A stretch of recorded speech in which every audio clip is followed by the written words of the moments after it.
Aku merasa ada banyak hal penting yang ditulis tapi jarang dibicarakan. Dan salah satu penulis yang bikin aku mikir ulang tentang hidup, bangsa, dan manusia adalah Khalil Gibran.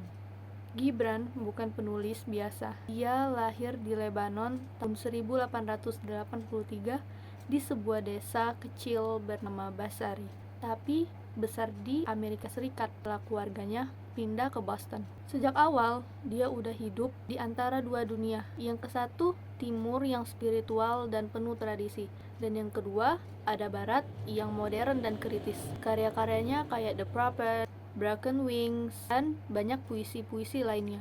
Bukan cuma sastra, tapi semacam renungan hidup yang dikirim dari tempat yang lebih dalam. Dan meski Gibran wafat 1931, tulisannya masih sangat relevan banget sampai sekarang, banget. Jadi kita udah kenal sedikit siapa sih Khalil Gibran itu, seorang penulis yang hidup di antara dua dunia spiritual dan modern. Nah, sekarang pertanyaannya, dari semua karya dia, kenapa buku ini yang gue pilih? Dan sebenarnya spiritual anak negeri ini apa sih? Spiritualitas anak negeri ini bukan buku baru, tapi dia seperti dirakit ulang kumpulan karya Gibran yang diterjemahkan dan dikurasi dengan nuansa Indonesia. Buku ini cuma 85 halaman, banyak isinya puisi dan prosa pendek. Tapi jangan tertipu sama halamannya. Ini bukan bacaan ringan-ringan manja. Ini kayak kamu duduk sendiri di malam hari, terus ada suara di dalam diri kamu yang tiba-tiba mulai ngomong keras, jujur, dan gak selalu enak didengar. Buku ini tuh punya alur cerita kayak novel-novel, tapi benang merahnya kuat tentang bangsa, manusia, dan spiritualitas. Kenapa bangsa kita seperti ini? Apa artinya menjadi anak negeri? Sekarang aku mau bahas apa aja sih yang sebenarnya dibawa sama buku ini. Apa sih utamanya dan kenapa ini tuh penting kalau kita masuk ke dalam isi bukunya. Gue bisa ngerangkum ada 3 tema besar yang menurut aku paling menonjol. Yang ke satu di sini ada kritik sosial dan politik. Bagian pertama yang paling kerasa adalah kritik Gibran terhadap kondisi sosial politik. Gibran bukan aktivis politik, tapi dia tajam banget membaca ketimpangan. Dia ngomong soal penguasa yang kehilangan nurani, rakyat yang pasrah dibungkam, dan negara yang kehilangan nurani, rakyat yang pasrah dibungkam, dan negara yang kehilangan ras spiritualnya. Dia mempertanyakan konsep kekuasaan. Kenapa manusia rela menindas demi jabatan? Kenapa keadilan jadi barang langka? Buat Gibran, bangsa itu nggak akan jadi besar kalau isinya cuman orang-orang yang haus kekuasaan, tapi lupa nurani. Dan ini relevan banget sampai sekarang. Sampai hari ini, kita sering lihat kemajuan diukur dari gedung tinggi, jalan tol, atau teknologi. Tapi Gibran kayak bilang kalau jiwanya bolong, semua itu cuma topeng. Yang kedua, ada spiritualitas personal.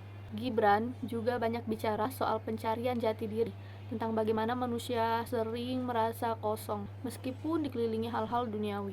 Buat dia, spiritualitas bukan soal agama atau ritual, tapi soal kedekatan batin dengan kebenaran, dengan sesama manusia, dan dengan alam. Dia ngajak membaca untuk balik ke dalam diri, untuk bertanya, apa sih inti hidup ini? Apa gue benar-benar hidup? Atau cuma numpang lewat? Ini bagian yang bisa banget kena ke anak muda zaman sekarang kan? Kita sibuk kayak terobsesi dengan pencapaian, tapi sering ngerasa kosong. Dan Gibran ngajarin kita buat berhenti sebentar, dengerin suara hati sendiri. Kadang yang paling penting itu bukan apa yang kamu capai, tapi apa yang kamu pahami tentang dirimu, bukan apa yang kamu capai. Dan yang ketiga adalah cinta dan pengorbanan.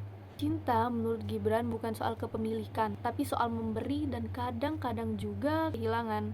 Dia punya pandangan yang mendalam tentang apa itu cinta. Baik itu cinta antar manusia, cinta kepada tanah air, atau cinta kepada kehidupan itu sendiri. Banyak puisinya cinta muncul sebagai bentuk pengorbanan, tapi bukan pengorbanan yang buta. Dia membakar ego dan yang tersisa adalah jiwa yang utuh. Di buku ini, cinta muncul juga dalam bentuk rasa sakit, tapi bukan rasa sakit yang membuat lemah, melainkan yang membentuk kebijaksanaan. Dan ini tuh juga selaras banget dengan filosofi Gibran yang sering dia bilang, luka adalah tempat di mana cahaya masuk ke dalam dirimu. Dan setelah aku bahas isi bukunya dari berbagai sisi, sekarang aku bakal bacain beberapa kutipan yang menurut aku paling kuat, yang bikin aku berhenti sejenak dan mikir dalam. Negerimu akan menjadi suci kalau manusia di dalamnya tidak mengagungkan kekuasaan tetapi kebaikan.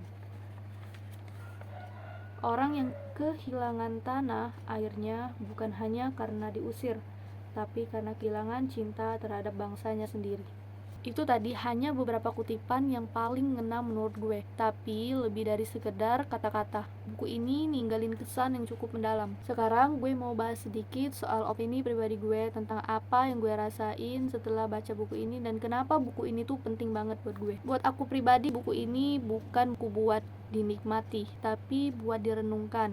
Kayak gue bisa baca ini sampai 2-3 kali cara berulang-ulang karena bukunya tuh dalam banget, artinya tuh dalam, dan sampai gue baca ulang-ulang itu karena memiliki arti yang mendalam, dan ini tuh nggak bisa kayak dinikmati kayak novel atau buku-buku lainnya. Selama ini kita mikir kan, cinta tanah air itu seperti kita upacara bendera di waktu hari Senin, atau bangga jadi orang Indonesia. Tapi Gibran ajarin bentuk cinta yang lain, lebih jujur, lebih personally, dan lebih spiritual. Kayak lo mau nggak ngoreksi bangsa lo sendiri? Lo berani jujur soal apa yang rusak tapi tetap mau memperbaiki, bukannya lari. Dan dari sisi spiritual ini, gue sadar kalau kadang kita terlalu sibuk nyari jawaban dari luar, padahal jawaban itu ada di dalam. Maksudnya suara ada di dalam itu suara hati kita. Kalau lo dengerin bener-bener, itu bisa jadi GPS paling jujur dalam hidup.